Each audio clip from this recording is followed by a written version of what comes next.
Olá, tudo jóia? Mais uma vez estamos aqui e esse é um de muitos vídeos que virão. Bom, antes da gente começar, eu quero agradecer as pessoas que já se inscreveram no meu canal e também agradecer aquelas pessoas que deram like também.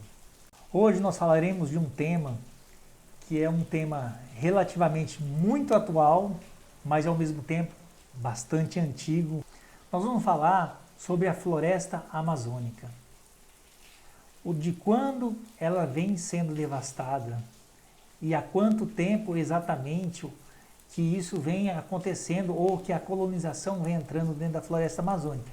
Esse é um fator muito importante, porque assim, a gente, como eu disse no vídeo anterior, a gente fica sabendo dos casos isolados. Inclusive, agora neste tempo, com o final do mês de julho, a gente começa a entrar num período crítico para a floresta amazônica, ao qual inicia-se as queimadas, o desmate, que é o período mais seco daquela região, que pega o estado do Mato Grosso, vai até o Pará e uma pontinha do sul da Amazônia. A floresta amazônica já sofre há mais de 40 anos com desmatamento e queimada.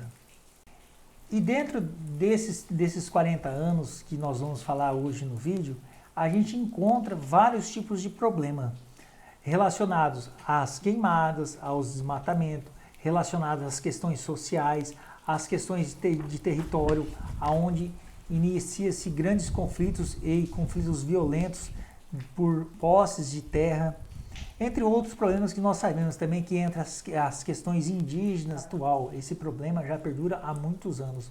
Inclusive, aqui nós temos relatos já de 1870, a primeira entrada massiva dentro da floresta amazônica, que foi o primeiro advento da seringa, da borracha. Só que isso demorou pouco tempo, isso perdurou por pouco tempo, porque logo depois a Ásia descobriu esse mercado e lá também eles produziam o látex. Como a gente sabe e continua até os dias atuais, lá eles têm os métodos produtivos e os custos de produção muito inferior ao que nós temos aqui no Brasil. Isso é histórico, isso não é atual. Todo mundo fala de negócio de globalização, mas olha lá, 1870 a Ásia ganhando em preços em relação ao Brasil. Posterior a isso, nós tivemos outro advento da borracha. Esse iniciou por volta dos anos 30 e anos 40, com a chegada da Segunda Guerra Mundial. Nesse período, houve-se grandes mudanças. O que aconteceu com o mundo? Deixaram de comprar a borracha asiática por uma questão de acesso. Devido à Segunda Guerra Mundial, os mercados do Ocidente não tinham mais acesso ao mercado do Oriente. Com isso, voltou-se a nobreza da borracha, a nobreza do látex, e aí reanimou toda essa onda de colonização do território amazônico. E com isso ainda surgiu uma curiosidade atual, que é a criação de uma vila dentro do estado do Pará, no município de Aveiro, que é a vila chamada Fordlândia. Essa foi criada pelo então fundador da Ford, Henry Ford. O que aconteceu? Essa vila existe até hoje? Ela existe, mas ela está praticamente inabitada. A ideia inicial era produzir muito látex, criar fazendas e fazendas de produção de seringa nessa região. Mas os especialistas da época, os agrônomos da época, escolheram uma variedade errada de seringa. Essa seringueira crescia muito rápido, muito melhor que as outras que tinham dentro da Amazônia e prometia produção de látex muito superior, mas o que não aconteceu. Mas com isso, continuava a grande busca por esse novo ouro, por esse Eldorado, era o Eldorado do látex. Também acabou rápido. No final, no início dos anos 50, já praticamente não existia mais produção massiva de látex. Os anos 40 e anos 50, onde o governo de Getúlio Vargas incentivava bastante a subida do pessoal para a Amazônia, justamente para tentar fomentar alguma atividade.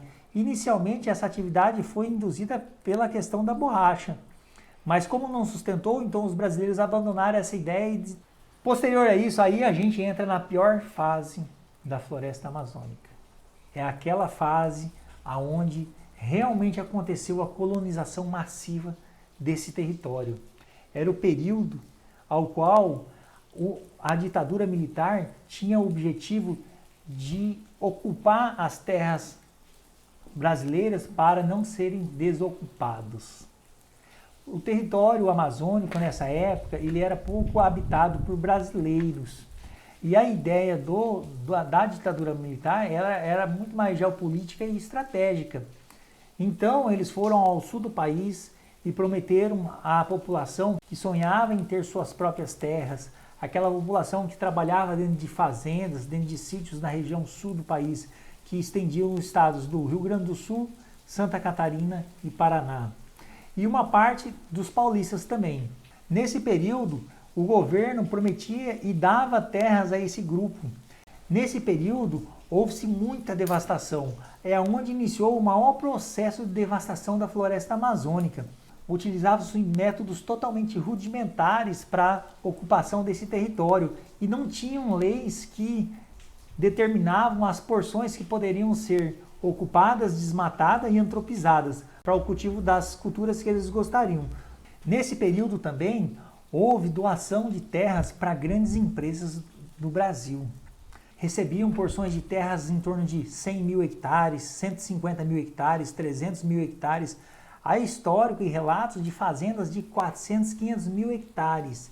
E com um detalhe, sem nenhum tipo de regra para a utilização daquele espaço.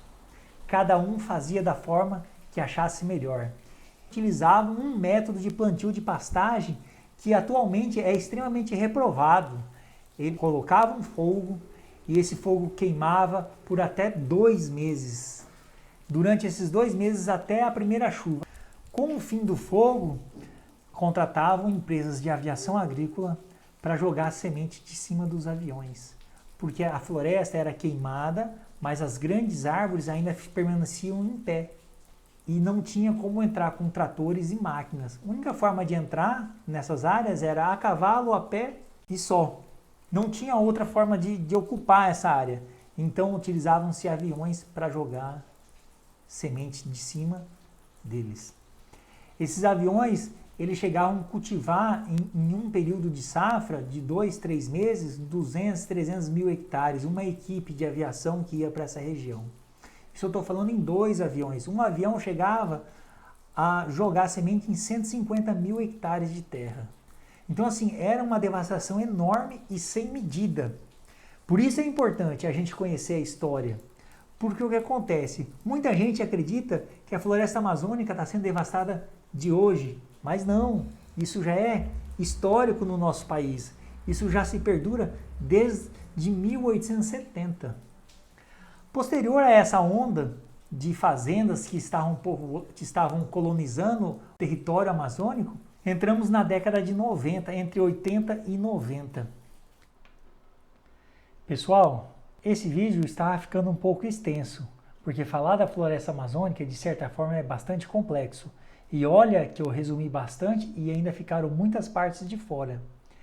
No próximo vídeo, que será a segunda parte dessa edição, nós falaremos já dos anos 80, 90 até os dias atuais. Espero que estejam gostando do nosso vídeo, que dê o seu like e faça inscrição no nosso canal, porque é a forma que nós temos de continuarmos produzindo conteúdos bons e conteúdos que sejam relevantes nas nossas vidas. Muito obrigado até agora e espero vocês no próximo vídeo.